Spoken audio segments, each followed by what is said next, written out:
Bienvenue sur la plateforme Build Africa Together et le podcast Histoire d'audace.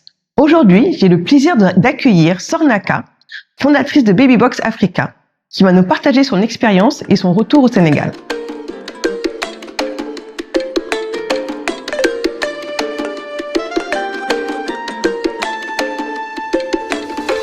Bonjour Sorna. Salut Mathilde. Comment tu vas? Bah écoute, je vais bien et toi? Ça va très bien, merci. Merci d'être là sur nos podcasts Histoire d'audace. Merci à toi. C'est un plaisir. Partagé. Super. Alors, on va rentrer dans le vif du sujet. Sorna. Qui est la Sorna avant d'arriver au Sénégal et celle après son installation? La même, je crois. Hein. En tout cas, celle qui partage les mêmes valeurs portées sur l'humain. Je l'espère. Après, c'est vrai que Sorna arrive, elle a une vingtaine d'années. Donc, elle vient de se marier quand elle arrive à Dakar. Et aujourd'hui, voilà, vie de famille complète. Ouais. Machallah. Machallah, complète avec des enfants? Oui, et avec 3 garçons et une fille, ouais. Super, super. Donc, un bon accomplissement. Oui, je suis assez contente. Oui. Je suis assez contente et très fière d'être maman, ouais. D'accord. Et c'était un projet de venir au Sénégal ou alors ça t'est tombé dessus ou alors c'était une mission bien précise? Comment t'es arrivée ici? Écoute, pas vraiment. C'était pas un projet, quand bien même je m'étais pas interdite de revenir sur le Sénégal. Mais c'est un charmant monsieur qui me ramène au Sénégal parce que je rencontre mon mari qui est de passage sur Paris. Ouais. À l'époque, je vivais à Paris, je travaillais sur Paris et il se trouvait que la structure dans laquelle je travaillais a tombé malheureusement en faillite. D'accord. Et je sais pas par quel miracle, mais il a réussi à me faire rentrer à Dakar alors que je l'avais pas prévu. Donc c'est l'amour qui t'a fait venir. C'est l'amour qui m'a fait venir, ouais.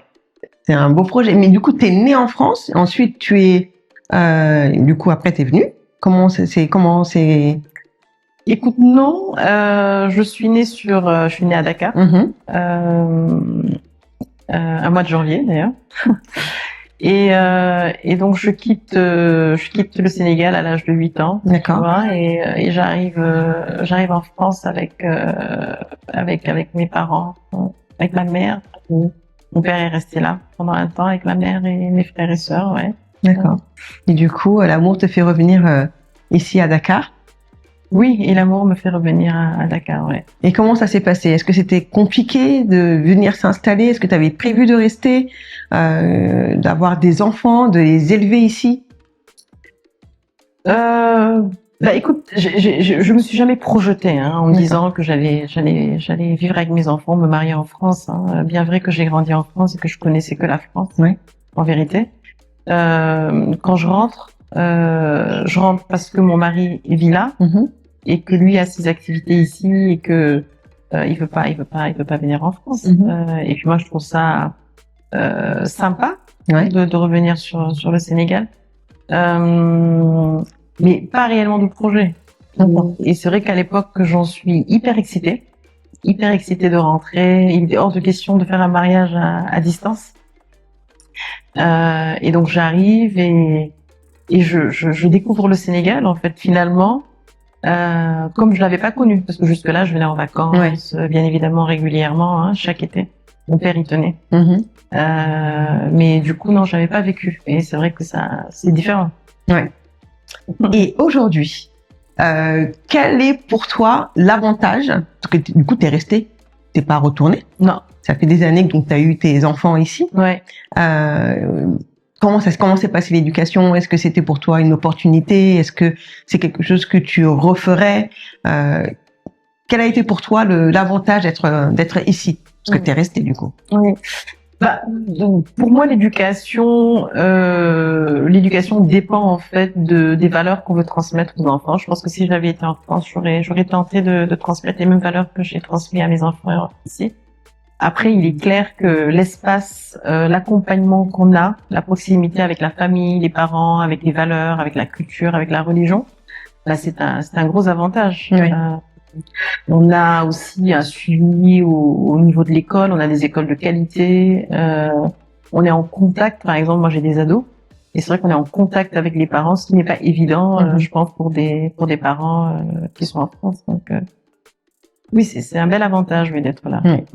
Et en parallèle, tu as construit ta carrière professionnelle ici. Oui. C'est quoi ton background? Écoute, moi, après mon bac, je vais en fac de psycho. Ouais. Donc, je fais de la psycho et puis j'arrête au bout de 2 ans. Je vais vers le marketing et la communication, donc toujours porté quand même sur l'humain. Hein, Je me suis beaucoup aidée de la psycho pour mes études en communication et en marketing. Donc je travaille dans des structures en tant que communicante pendant un temps.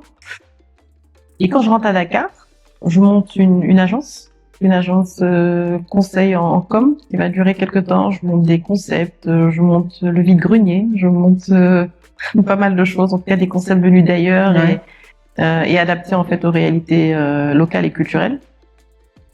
Et quand j'ai mon premier fils, il se passe quelque chose en fait dans ma vie où je décide en fait finalement de reprendre mes études en psycho et de me former parallèlement au coaching exécutif. Le coaching exécutif. Oui. Donc, tu accompagnes des dirigeants? J'accompagne des dirigeants, j'accompagne des structures, j'accompagne des managers, j'accompagne des individus. D'accord. Dans leur parcours professionnel. Ok. Avec une structure qui s'appelle Beautiful Soul. Donc, je suis consultante dans cette structure-là. Donc, tu es vraiment, véritablement portée, toi, sur l'humain. Pour toi, c'est très important. C'est vraiment ton moteur dans ce que tu fais. Il y a un proverbe qui dit Garaba Moinit, donc j'y crois énormément. Pour moi, les relations humaines, c'est la solution à tout. Pour moi. Ouais. Donc tu es coach, mais tu es aussi fondatrice de Baby Africa. Donc dis-nous un peu ce que c'est Baby Africa. Baby Box Africa. Donc oui, je suis psychothérapeute. Je suis coach, executive coach, même coach médical, parce que je me suis formée au coaching médical dans l'accompagnement des personnes en situation de maladie. Et donc je fonde Baby Box Africa. Donc Baby Box Africa, c'est pour moi un peu le mix de tout ça. Moi, j'ai mon premier fils qui est ado aujourd'hui et lors de l'accouchement, malheureusement, ça se passe pas comme à la télé, j'ai envie de dire. Donc moi, mon projet, c'était de rentrer en clinique et puis de ressortir avec mon bébé. Malheureusement, ça se passe pas comme ça. Et donc là, j'ai un déclic. C'est celui du besoin de l'accompagnement en fait de la femme enceinte. Pour moi, il y a un tabou lié à ce sujet-là. Donc la transition entre la femme, jeune femme, et la mère, en fait, la femme mère. Et je me dis que dans un système que j'ai connu, moi, j'ai été accompagnée, j'ai été sensibilisée à ce que c'est d'être mère. Et en tant que psychothérapeute, je suis convaincue que l'accompagnement est un besoin essentiel pour que l'accouchement se passe bien et que la venue au monde du bébé se passe également bien. D'accord. Et donc, quand je monte cette fondation-là, c'est vraiment pour accompagner des communautés défavorisées, isolées, au Sénégal, dans des zones profondes. Donc, pour toi, l'accompagnement avant d'être maman, donc avant même d'être enceinte, si je comprends bien, pour toi, c'est clé et c'est la clé du succès pour un accouchement serein.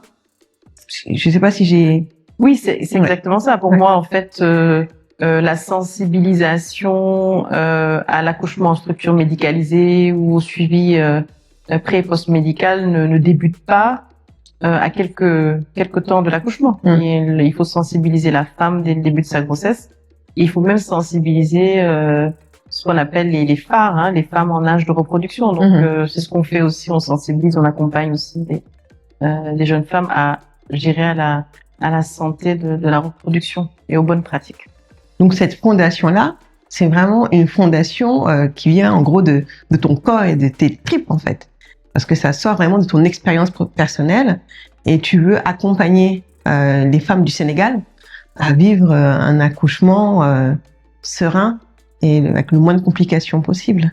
Oui, parce que pour moi, aujourd'hui, on peut pas parler de de citoyenneté si on n'a pas été dès le bas âge accompagné ou en tout cas sensibilisé sur ce que c'est la citoyenneté. Ouais. Et donc dans l'accompagnement de ces femmes-là, c'est pas un accompagnement uniquement médicalisé, c'est un accompagnement, je dirais, en développement également personnel, parce qu'on va former ou accompagner, sensibiliser aux bonnes pratiques. Et les bonnes pratiques, c'est quoi? C'est l'enregistrement à la naissance, par exemple. C'est le respect des vaccins, c'est le respect de l'environnement aussi. Ouais.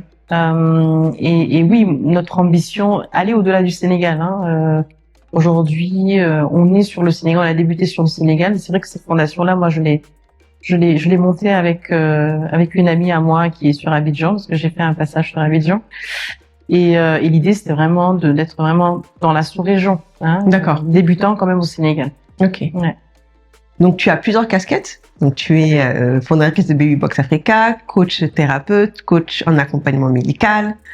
Tu as fait de la psychothérapie. Tu es maman. Dis-moi comment tu fais pour allier toutes ces casquettes-là en même temps. Je m'organise en fait. Ouais. Je m'organise et bien vrai que le cordonnier est toujours le plus mal chaussé. J'essaie d'utiliser mes outils. Je responsabilise beaucoup mes enfants. Je partage aussi beaucoup les tâches ménagères à la maison. Et surtout, je m'écoute. Et quand j'ai envie, j'ai envie. Et quand j'ai pas envie, j'ai pas envie. D'accord. Donc, tu te mets pas une pression. Tu arrives à trouver des moments pour toi, à te recentrer, à te retrouver. J'arrive maintenant. J'avoue qu'en rentrant de France, je viens de me marier, donc je suis jeune femme mariée, hein, avec toute la volonté du monde, donc, avec toute la hargne, l'éducation aussi qu'on a eue, et puis je suis en construction familiale aussi, donc du coup j'ai beaucoup donné de moi, énormément, et donc il faut savoir que quand on a grandi à l'étranger, quand bien même, et quand on arrive au Sénégal, c'est pas la même mentalité du tout. C'est pas la même culture, c'est assez violent. On est jugé de part et d'autre. Tu dois t'adapter. On est jugé de part et d'autre et c'est très difficile. Donc du coup, après cette bataille, je dirais, c'est un peu le repos de la guerrière. Tu vois. Maintenant, je sais dire non. Ce que je savais pas faire. Je sais dire non parce que je sais que quand je dis oui et que j'ai pas envie, ça passe pas, non. Est-ce que tu as été sujette, du coup, dans ce que j'entends, à des injonctions ou qui t'ont été imposées ou des choses que toi-même tu t'es imposées alors que c'était pas forcément nécessaire? Est-ce que le Sénégal t'a donné un peu du fil à retordre? Le Sénégal, ça vous challenge en fait, parce que vous êtes éduqué d'une certaine façon, vous avez des valeurs, et quand vous arrivez là, c'est un peu une explosion. On ne vous connaît pas, on ne vous reconnaît pas, vous n'avez pas la même culture, vous ne vous habillez pas de la même façon que les gens, vous ne parlez pas de la même façon, vous ne mangez pas de la même façon. Et donc ça, tout de suite, on vous met de côté, on vous isole. Quoi que vous fassiez, vous êtes jugé comme étant la toubab du coin. Quand vous faites même des efforts, je dirais vestimentaires, et Dieu seul sait que j'en ai fait, non, c'est pas assez. Il faut vraiment qu'on puisse vous identifier comme ayant grandi ici et surtout accepter tous les codes qu'on vous impose. Mais du coup, tu t'arrivais à te départir de tout ça et à justement éclore, parce que faire tout ça au Sénégal, c'est-à-dire que tu as eu quand même des opportunités, ça t'a ouvert des portes. Est-ce que tu penses que ce que tu fais aujourd'hui, tu aurais pu le faire si tu étais resté en France? Ah non, c'est sûr. Non, c'est sûr. Le Sénégal m'a beaucoup formé. Le Sénégal m'a donné ce que j'attendais, que la France n'aurait pas pu me donner. M'a sorti de ma zone de confort aussi. Et surtout m'a appris que je savais faire plein de choses que je pensais pouvoir pas faire.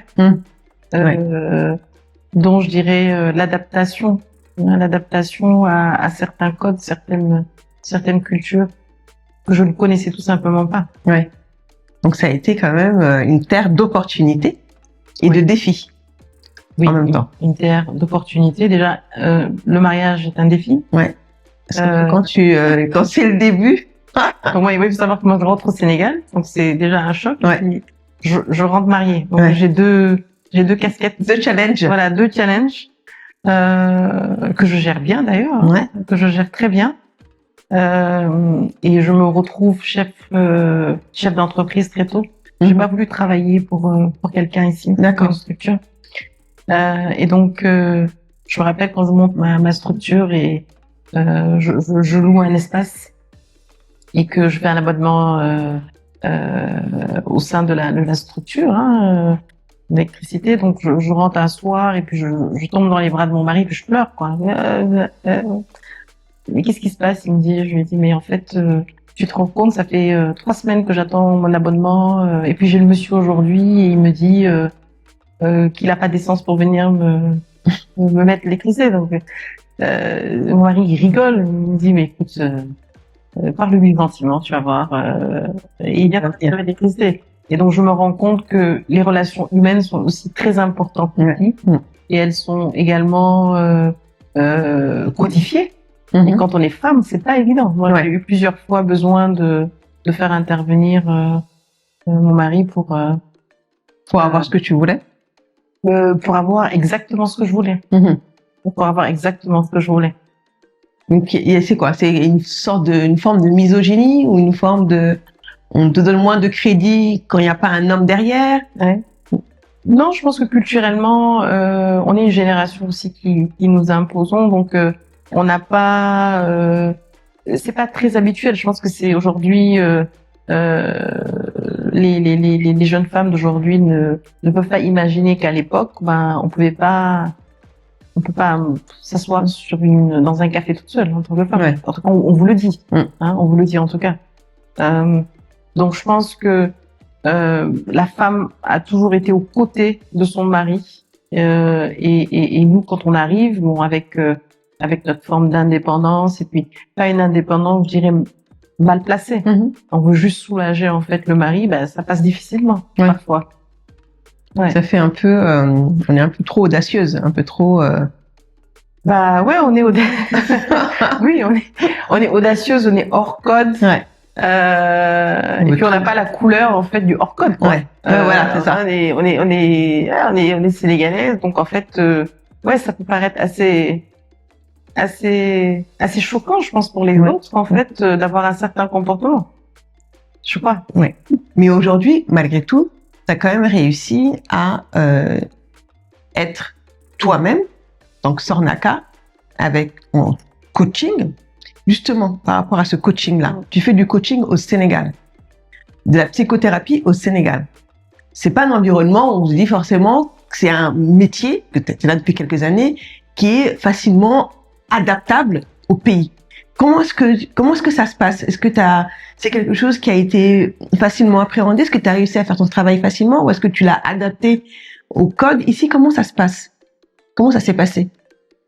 En fait, de façon naturelle, je me suis adaptée en fait à la demande locale, tout en ayant les outils qu'il faut.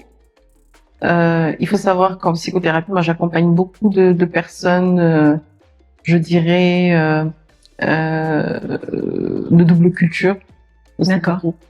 Qui viennent vers toi? Qui viennent vers moi. Okay. J'accompagne des personnes qui sont à l'étranger aussi et qui veulent pas d'une psychothérapeute, qui ne comprennent pas leur culture. Donc ça, j'en ai beaucoup. Je fais beaucoup de visio pour ça.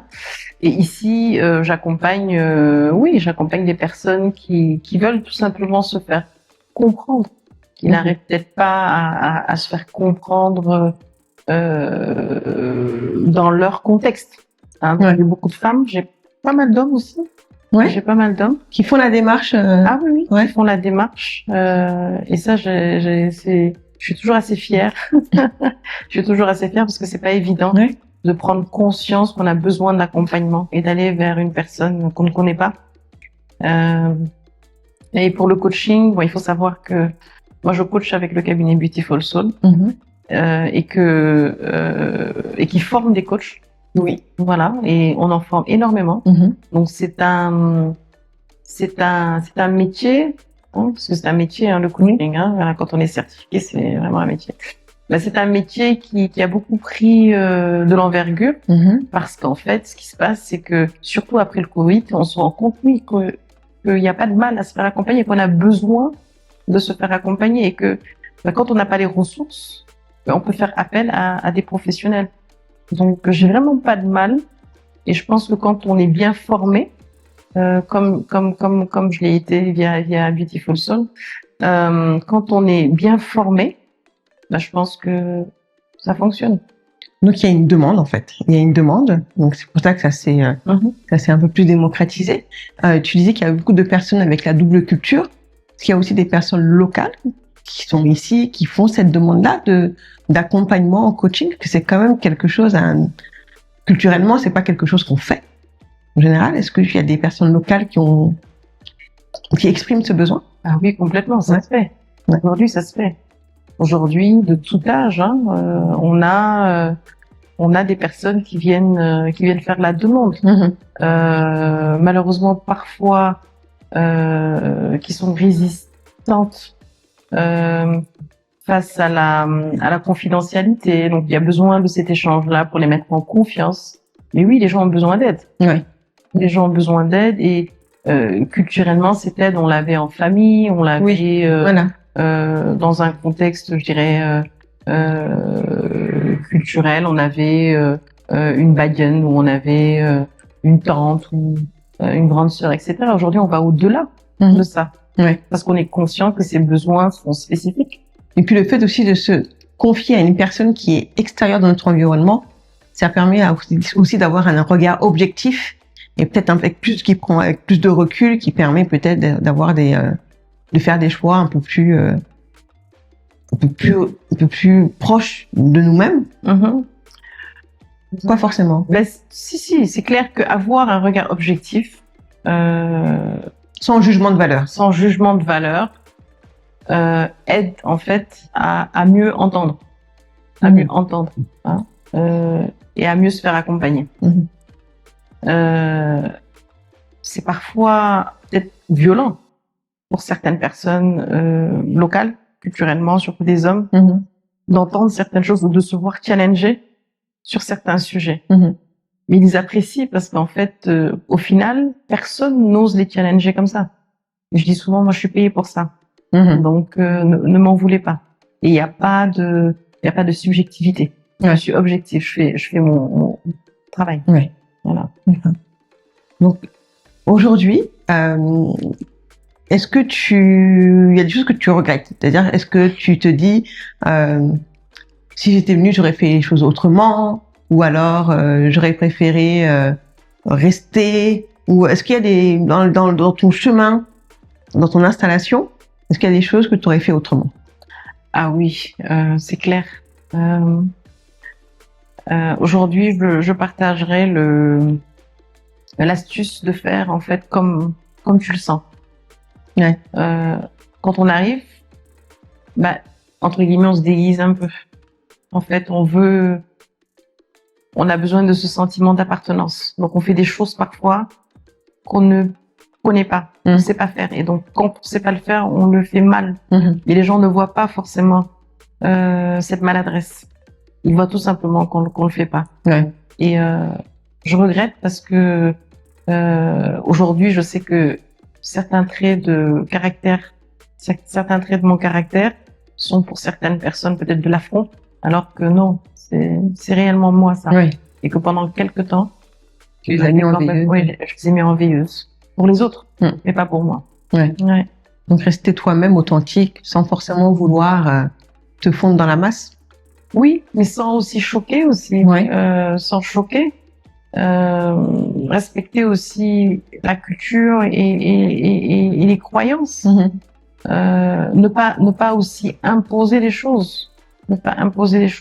Rester respectueuse et alignée à soi-même. Je pense que c'est hyper important. Et tes enfants? Donc tes enfants sont nés ici du coup? Ou en tout cas ils ont vécu ici depuis qu'ils sont petits. Comment ça se passe pour eux? Est-ce qu'ils se sentent plus sénégalais que français, franco-sénégalais, ou est-ce qu'ils se disent à un moment ça serait bien qu'on retourne? Comment est-ce qu'ils se sentent dans... Ils sont d'une génération qui veut plus retourner en France. Ils disent la France c'est nul. Ils pensent plutôt aux États-Unis, au Canada, etc.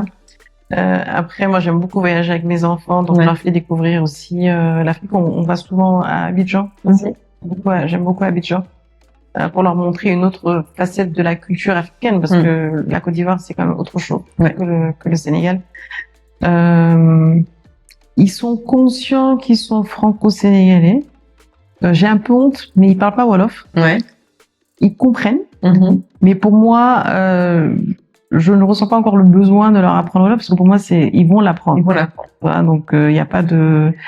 Mais oui, c'est marrant. Donc quand ils supportent parfois la France, parfois le Sénégal, ils sont assez marrants, et puis assez opportunistes. Finalement, ça les arrange. Oui, voilà, ça les arrange. Après, pour moi, ce qui est important au-delà de la culture sénégalaise, c'est la culture religieuse.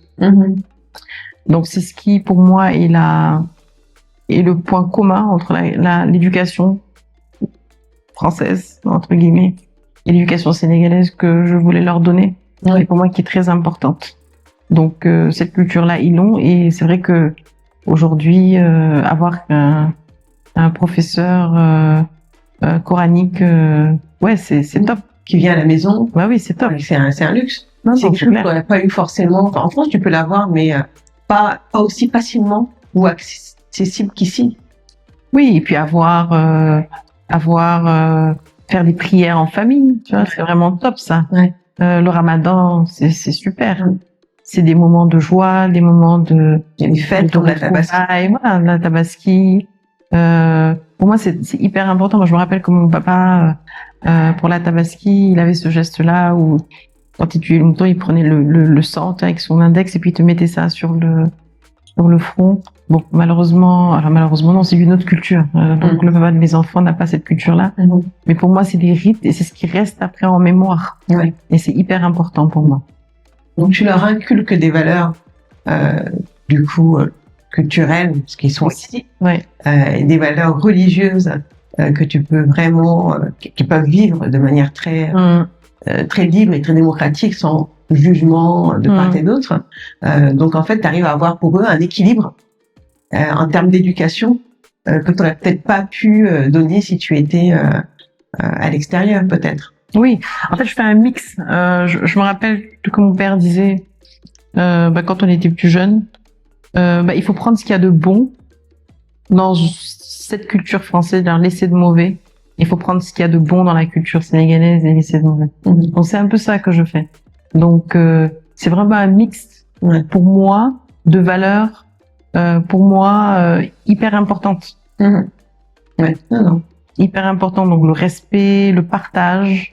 Ce sont des enfants qui me jugent très rapidement quand je suis sur la route ou il y a un mendiant ou un talibé qui arrive et que je démarre sans le voir. Voilà. Ah mais maman, t'es pas gentille, t'as failli lui écraser les pieds, etc., etc. Donc, quand je râle un peu sur la nounou parce qu'elle aura fait une bêtise, il monte dans la chambre, il ferme la porte, il me dit maman, tu as pas été un peu trop dur là tout à l'heure avec la nounou. Ils ont cette, en tout cas, ils ont cette valeur qui me tient tant à cœur, c'est la générosité. J'ai des enfants qui sont très gentils, machallah, je touche du bois, qui sont très gentils. Et pour moi, c'est le nerf de la guerre. Peu importe où on est. Du coup, dans tout ça, comment est-ce que tu arrives à, je me l'ai un peu dit, mais cet équilibre professionnel et personnel, à avoir cet équilibre-là? Parce que je pense que l'équilibre 100%, 50%, 50%, donc c'est très difficile à avoir, peu importe dans l'environnement où tu es. Toi, comment tu fais? On a la facilité d'avoir des nounous, etc. Mais toi, comment est-ce que tu arrives à jongler avec ces deux mondes-là? On fluctue. Ce qui pour moi représente un équilibre personnel, par exemple, par le biais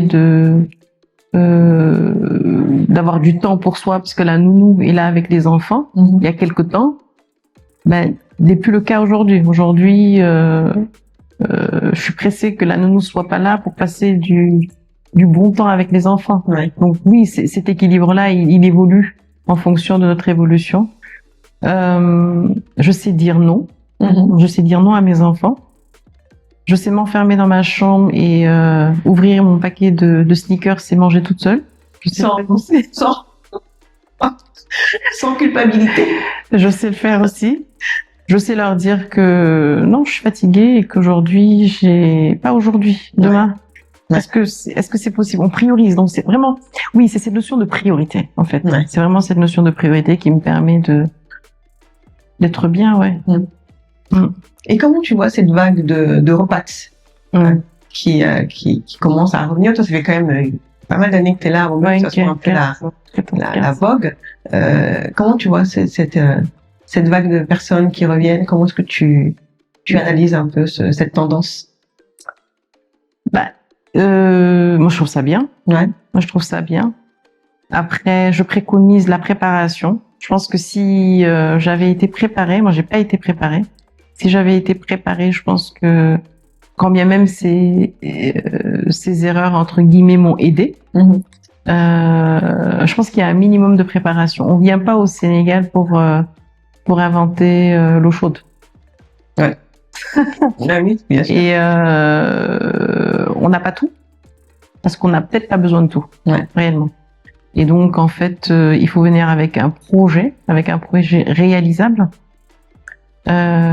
avec, je dirais, des objectifs SMART, réalisables dans le temps, atteignables, etc.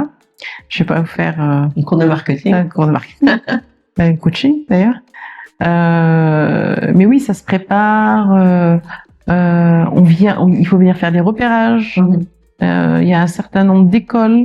On a ce choix-là de pouvoir faire accéder à nos enfants à différents types ou approches en matière d'éducation. Il faut se préparer pour l'immobilier. Ça coûte un certain montant quand même de se loger aujourd'hui. Il faut apprendre à manger local. On ne peut pas manger des yaourts made in France tout le temps, c'est pas possible. Donc je pense, ouais, exactement. Donc je pense qu'il faut consommer, il faut apprendre à consommer local. Et apprendre à consommer local, c'est pas boire du bissap, hein, c'est vraiment apprendre aussi aux enfants à autant apprécier une bouillie de 2000 qu'un panna cotta. Donc je trouve ça bien, mais je préconise l'accompagnement. Et je sais qu'aujourd'hui il y a beaucoup, on en parlait tout à l'heure, il y a beaucoup de coachs aujourd'hui qui se spécialisent dans ça. Donc c'est pour cette transition là, parce elle peut être violente, bien sûr, quand on s'y attend pas. Même si on a été, même si on a vécu ici, même si a priori on connaît les codes, je pense que lorsqu'on change d'un environnement à un autre, le choc peut être assez surprenant. Ah oui, il est violent et puis enfin, on vous le dit pas tout de suite. Vous le découvrez après, c'est ça ce traumatisme. En fait, vous êtes dans l'erreur depuis tellement longtemps et en fait, quand vous l'apprenez, c'est trop tard. Et en fait, il y a pas de feedback. On est dans une culture où il n'y a pas de feedback. On s'assoit pas et on vous dit en fait ce qui fonctionne bien et ce qui fonctionne pas très bien. Et donc quand vous l'apprenez, c'est vraiment à vos dépens. Et ouais, non, ça peut être dur. Ça peut toucher vraiment votre amour propre au point de refaire les valises et de repartir. Si on n'a pas une belle assise, je dirais ici, et on n'a pas des attaches, et on a envie de repartir. D'ailleurs, quel a été pour toi le plus grand défi ici? Ou la chose qui t'embête le plus, qui t'agace le plus? C'est la communication, je pense, comme tout le monde. Moi, je suis habituée à une culture où on explique les choses. On se dit les choses. On se dit les choses, où on est dans l'explication, en fait. Je me souviens d'avoir emmené mon fils une fois dans une clinique de la place, et le médecin ne me dit rien. Il écrit, ou à la limite, il parle à mon époux, et je lui dis, mais il lui donne pas ses médicaments. C'est moi qui vais lui donner ses médicaments, quoi. Expliquez-moi. Donc, expliquez-moi. Et donc, je fais mon choix. Et vous avez un certain nombre aujourd'hui de personnes qui peuvent répondre à ce besoin-là. Et donc, dans le choix par exemple des médecins, aller vers un médecin qui comprend ce besoin et qui lui-même ressent le besoin d'expliquer. Voilà. Donc moi, je ce besoin-là d'expliquer. bien sûr. Ouais. Donc moi, je suis beaucoup dans la communication. Et ici, c'est des non-dits. Vous allez avoir un gardien qui vient pas le lendemain à la Tabaski. Sur le lendemain, c'est OK. C'est normal, en fait. Mais moi, j'ai pas de souci à ce que tu viennes pas. Mais dis-moi. Mais informe-moi, que je prenne mes dispositions, c'est tout. Mm. Donc, il y a beaucoup de non-dits. Alors, qu'est-ce que c'est? Est-ce que c'est... Ouais, c'est très culturel, mais est-ce que c'est une forme de bienveillance? Ou est-ce que c'est une forme de vice? Je ne saurais pas le dire. Ouais. Mais c'est vrai que ça peut être... Ça peut être pesant. Oui, ça peut être pesant au point où... parfois, on est bien sans aide, ouais. Ouais. C'est vrai. Ça, c'est quand ils sont un peu plus grands. Quand ils sont petits, C'est vrai. je peux En même t'assurer que tu dis pas non. C'est vrai en même temps. Et qu'est-ce qui te plaît le plus au Sénégal? Ah, les gens. Ouais. Ce qui me plaît le plus, c'est que dans tout ce parcours de maman, de femme, d'entrepreneur, etc., vous avez des jours où vous êtes down et que vous n'avez envie de rien faire. Et donc, si vous décidez de rester dans votre lit, bah, c'est les premiers rayons de soleil qui vous disent non, ça va pas se passer comme ça aujourd'hui. Sorti. Voilà. Si vous décidez de sortir et de ne parler à personne, c'est le gardien d'en face ou c'est le boutiquier d'en face qui vous fait un sourire jusque-là. Oui, non, la vie est belle à vivre ici. Ouais. Je pense quand on est porté sur la chaleur humaine. Et ça, pour moi, ça n'a pas de prix. D'ailleurs, quand je vais en France, c'est à l'aéroport que je me dis, mais qu'est-ce que je fais là? Je prends ma valise, mais qu'est-ce que je fais là? Je suis revenue. Ouais. Et donc ça, ouais, non, ça n'a pas de prix, ça. Et de se sentir chez soi aussi, Mathilde, Oui. tu vois, c'est vraiment top de se sentir chez soi. Ouais. Ne pas être jugé parce que tu es habillé d'une certaine manière ou parce que, voilà, tu peux être toi-même, en fait. Oui. Si tu veux. Oui, non, c'est chez toi. Ouais. C'est chez toi. Et tu te sens comme... Et quand tu es en France, est-ce que tu te sens comme chez toi? Alors, paradoxalement, je suis une grande parisienne. Ouais. Et que, c'est pas désagréable de temps en temps de partir. De retourner un peu. Oui, mais ça, c'est parce que, parallèlement, on a envie parfois de cette solitude-là, parce qu'on est habitué un peu à ça. Ça nous permet d'être en retrait. Ouais. Donc, c'est vrai que, avec les enfants, voilà, c'est pas possible, mais c'est vrai que quand je monte à Paris, que je suis seule, j'aime bien me balader toute seule, et puis, moi, je reste quand même, Planer un peu, faire du shopping. Que là, tu vas voir le shopping ici, tu le fais autrement. Et là-bas, c'est clair. C'est des consommations où dès que tu sors, je pense que je dis pas que je ne peux pas me mettre aujourd'hui à une terrasse de café ici. Ouais. C'est que j'ai pas le temps.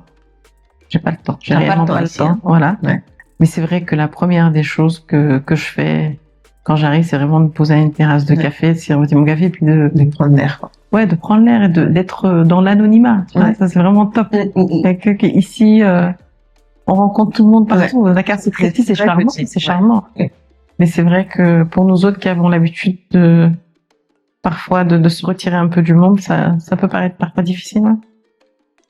Et comment tu résumerais, toi, en un mot, un petit challenge, ta vie ici jusqu'à maintenant? Si tu dois avoir un mot ou une phrase.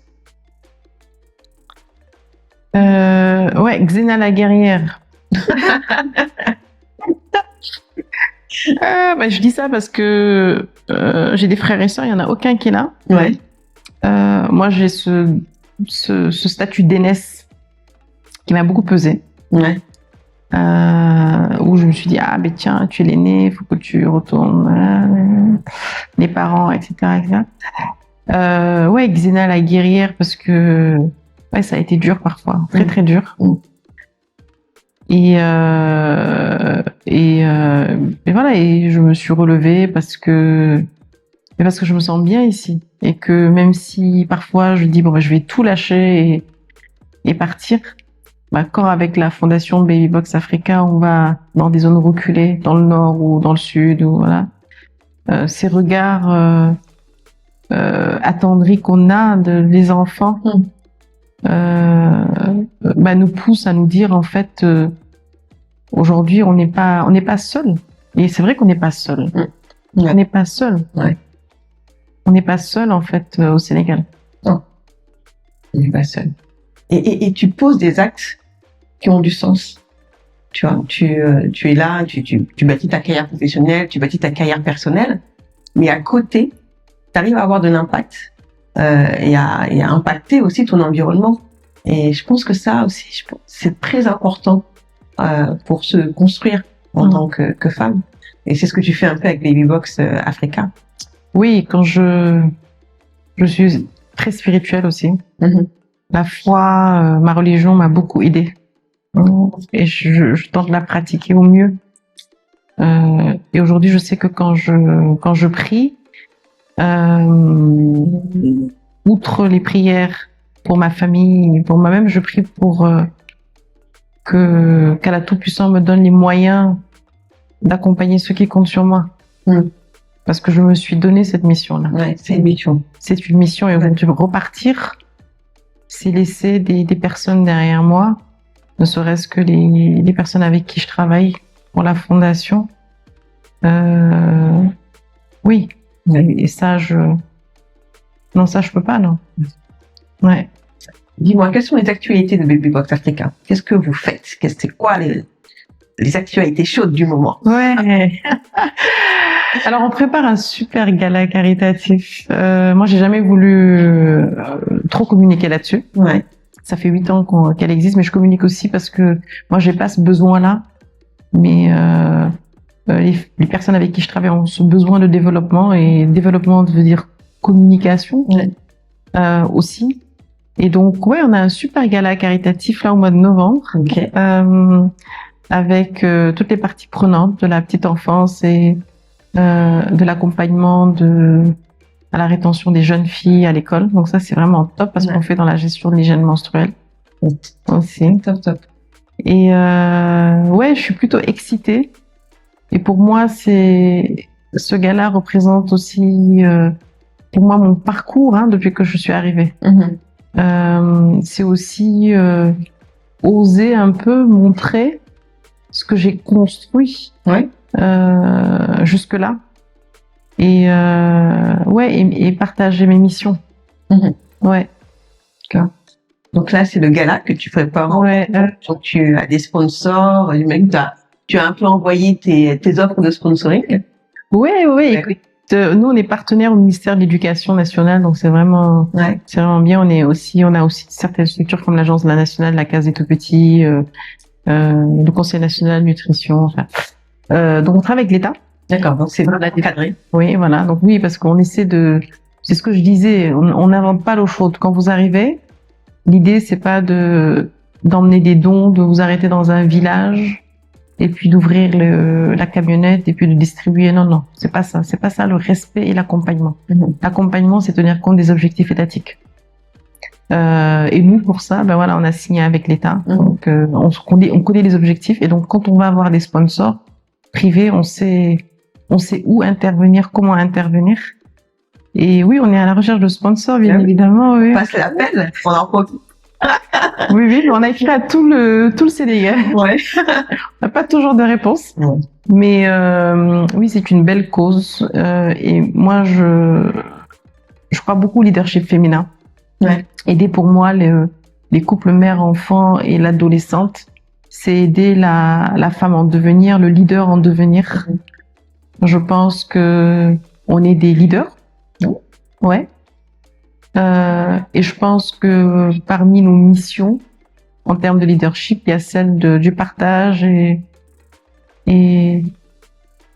du mentorat. Oui. Ouais. Donc, oui, moi Tu fais du mentorat aussi? Non, je fais pas de mentorat. Peut-être que j'en fais, mais en tout cas, pas de façon officielle. Ouais. Je sais que le cabinet Beautiful se en fait, moi j'en ai jamais fait. T'en fais avec ta fille? J'en fais avec ma fille, ouais. Ouais. J'en fais avec ma fille. Mais oui, ma fille, par exemple, fait de la boxe. Ouais. Pour moi, la boxe, c'est au-delà du sport physique et très masculin. Ouais. C'est celui aussi d'un sport, en fait, qui aide à la confiance en soi. D'accord. Donc, tu l'as vraiment dirigé vers ce sport-là pour bâtir sa confiance en elle? Oui, je suis boxe thérapeute aussi. Donc, j'utilise la boxe, en fait, pour la thérapie. D'accord. Et donc, je suis certifiée, je suis formée. Et la boxe, c'est juste extraordinaire. Et ma fille, elle a 9 ans. Quand je la vois boxer, je suis en extase. Ouais. Parce que je me dis, mais voilà une graine de... voilà une graine de leader. Et ne voyez pas seulement sa capacité technique, ses compétences techniques. Voyez sa capacité à ne pas lâcher prise, à monter en crescendo, à utiliser sa gauche, ses points d'amélioration, autant que ses points forts. Ouais. Donc, je pense que oui, nous les femmes avons besoin d'être accompagnées. Malheureusement, on est très peu accompagnées. Et je pense qu'on a ce rôle-là aussi. Ouais. Ok. On a ce rôle-là aussi, ouais.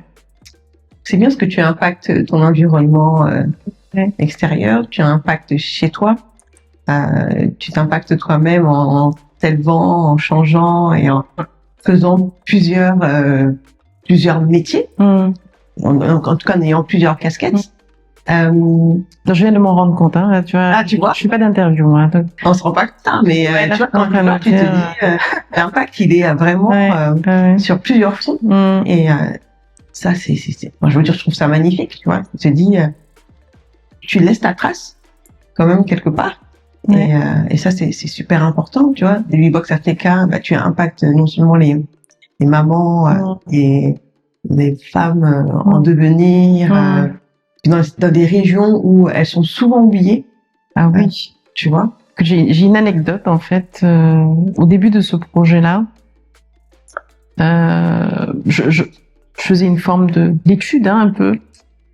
Et j'ai posé la question à une femme qui est du Nord, en lui disant, mais comment ça se passe ici, l'accouchement des femmes, quand elles sont enceintes, comment elles sont accompagnées, etc. Bon, elle m'a regardé avec des yeux écarquillés en disant, mais accompagnées de quoi? D'abord, c'est tabou, on n'en parle pas. Ouais. Mais on n'en parle pas jusqu'à quand? En fait, jusqu'à l'accouchement. Donc, en fait, elle fait pas ses visites prénatales, tu vois, pas toutes en tout cas. Ouais. Or, dans ces visites prénatales, il y a un moyen de lutter contre la mortalité maternelle et néonatale. Bien sûr. Et alors, histoire vraie, elle me raconte en fait que elle est allée voir un jour, elle est allée voir une de ses amies qui était dans un état de grossesse assez avancé. Donc, elle a traversé le village. Et donc, elle dit que quand elle arrive, elle voit sa fille, donc elle avait une petite fille de 8 ans, avec un seau d'eau sur la tête. Tu vois? Pour aller remplir le seau d'eau. Donc, elle lui dit, mais elle est où ta maman? Elle lui dit, Mugiti Otobi. Elle dit que quand elle s'approche, en fait, du lieu qui a été indiqué par sa fille, elle voit la femme enceinte en train de balayer sous l'arbre. Et puis elle s'arrête là, quoi. Je lui dis, mais en fait, mais qu'est-ce qu'elle faisait? Elle me dit qu'elle était en train de préparer son espace d'accouchement. Elle a accouché toute seule. Elle a accouché toute seule. Mais pas toute seule, sans accompagnement médicalisé. Déjà, ça, c'est un sujet. Mais elle fait une transition de sa vie toute seule. Et tu sais ce que c'est l'accouchement. Oui. Donc, comment ne pas être traumatisé d'un acte comme ça? Et nous, quand on a la chance, en fait, finalement, d'accoucher en milieu médicalisé dans des conditions bonnes, très bonnes, c'est comment on peut ne pas penser à nos sœurs qui accouchent toutes seules? Qui accouchent toutes seules, mais c'est pas, tu vois, Et on n'a aucun mérite. C'est ça. En fait, on oublie même qu'il y a des femmes qui accouchent de cette manière, encore accouchent seules. Elle accouche aujourd'hui.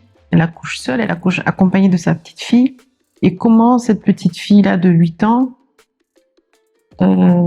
appréhendra son accouchement. Donc c'est une charge. c'est pas agréable. Quand nous, à l'arrivée de nos enfants, on a un trousseau, Ouais. on prépare des vêtements, on prépare une chambre, etc. Non, on ne peut pas, on ne peut pas être sourd et aveugle face à ça. En tout cas, moi, je peux pas. Et puis en tout cas, tu le revendiques avec ce que tu mets en place et les partenaires qui t'aident dans cette cause-là, en tout cas. Oui, on a de belles fondations. On a travaillé avec la fondation Sonatel, on a travaillé avec la fondation du Port, on a travaillé la fondation LONAS, d'autres structures de la place. Ouais. Et l'État nous fait confiance à travers des conventions, des structures aussi du secteur privé. Donc oui, on est assez fiers. Ouais. Ah ouais. Ouais. Super. Quel conseil tu donnerais aux personnes qui veulent revenir? Aux personnes, aux femmes, aux personnes en général qui veulent revenir au Sénégal et qui appréhendent ce côté installation, ce côté challenge culturel, ce côté challenge professionnel, tous ces challenges-là qui s'accumulent et qu'on doit affronter en une fois. Alors, outre la préparation pour moi qui est très importante, et ça va être assez paradoxal ce que je veux dire, c'est que tout ne peut pas être fin prêt. Moi, j'ai souvent des gens qui me disent je me prépare. Bientôt, Inch'Allah. Donc, je pense qu'à un moment donné, il faut sauter le pas. Ouais. Mais avant de sauter le pas, venez humer un peu le coin, venez voir un peu ce qui se passe. Ne venez pas avec des projets préconçus. Je pense qu'il est important de passer du temps ici, mais du vrai temps, pas du temps à passer dans les restaurants aux Almadies. Vraiment, c'est pas ça le but. Mais introduisez-vous, posez la question, observez et ayez un regard critique sur ce que vous voyez, mais sur ce que vous pensez aussi. Et oui, et puis soyez pas pressés de révolutionner le monde, quoi. Je pense qu'il y a des offres d'emploi ici pour un début, quand on veut, avant d'être entrepreneur. Oui. L'installation, ça prend du temps. Les enfants à l'école, l'adaptation, trouver le bon personnel. Ça, c'est un challenge. Hein. Ah, ça, c'est un gros challenge, ça. Ouais. Je déménageais pas autant déménager. C'est pas possible. Parce qu'on n'est jamais réellement à l'aise, en fait. Donc, oui, il faut être prêt, il faut avoir l'envie. Il faut vraiment avoir l'envie de venir. Il faut pas avoir envie de venir au Sénégal pour se faire de l'argent. Ouais. Il faut pas avoir envie de venir au Sénégal pour l'éducation religieuse de ses enfants. Il faut venir au Sénégal parce qu'on a envie d'impacter. Ouais. On a envie on a envie d'être chez soi, on a envie de faire partie ou d'accompagner le développement. Oui, exactement. Soit pas quelque chose juste purement égoïste. Oui. On est quelque chose de un peu plus grand que soi. Oui. J'imagine. Et le Sénégal, c'est pas aussi une destination pour fuir aussi. Oui. C'est pas une destination, je dis, ça va être plus. Ouais, non, ça va être plus facile au Sénégal. Ça va pas être plus facile, mais ça va être beaucoup plus fun. Oui. C'est clair. Comme tu as dit, on est chez soi aussi. Ouais. On est chez soi et ça c'est beaucoup de se sentir à la maison. Ouais, non, on est chez soi. Consommer local, c'est accompagner aussi des organisations, des GIE. C'est construire, c'est peut-être voter aussi, citoyen, voter, décider. C'est concourir aux objectifs sociaux, d'éducation, etc. Donc venez mettre votre pierre à l'édifice. Exactement. Mais sachez quelle pierre mettre à l'édifice. Ouais. Quel est ton mot de la fin? Mais écoute, merci, tout simplement. Merci Mathie de m'avoir donné l'occasion de me raconter, parce que c'est pas quelque chose que je fais souvent. Et puis comme je disais, il y a des hauts et des bas. Hier, c'était pas top hier. Ouais. Mais tu vois, aujourd'hui, quand je m'entends dire tout ça, je me dis tiens. Il y a eu du chemin. Oui, il y a du chemin. C'était C'est sympa, ouais. Ouais, avec du chemin. Ah ouais. En tout cas, merci à toi de ta générosité, de ce que tu partages de manière très authentique, sans filtre. C'est toujours très apprécié parce que c'est important aussi de dire les choses comme elles le sont, sans mettre des paillettes et beaucoup de couleurs, alors que voilà. Donc ça, merci pour ça, merci pour le partage. Et tiens, il y a une chose que je voudrais te demander. Comment est-ce que tu vois la Fondation Babybox Africa dans 5 ans? Ça sera vraiment la conclusion. Comment est-ce que tu te projettes, toi, dans 5 ans avec Babybox? Écoute, des gens comme toi là-dedans. Ouais. Avec plaisir. Des gens comme toi, des gens comme certains répètes là qui veulent rentrer et contribuer. Je le vois aussi au-delà du Sénégal. Ouais.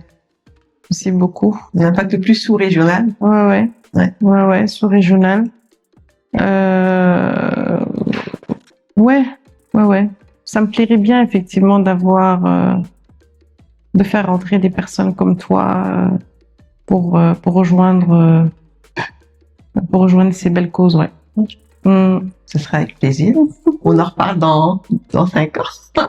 Même un peu. La semaine prochaine. Merci Sorna en tout cas. Merci à toi Mathilde. Et à très bientôt. À bientôt. Plein de bonnes choses. Merci à toi également. Merci. C'était votre podcast Histoire d'audace avec Sornaka qui nous a partagé son expérience du retour au Sénégal et ses projets avec la Fondation Babybox Africa. N'hésitez pas à partager, liker et à vous abonner. Et surtout, soutenez-nous pour que le podcast Histoire d'audace puisse continuer. À très bientôt.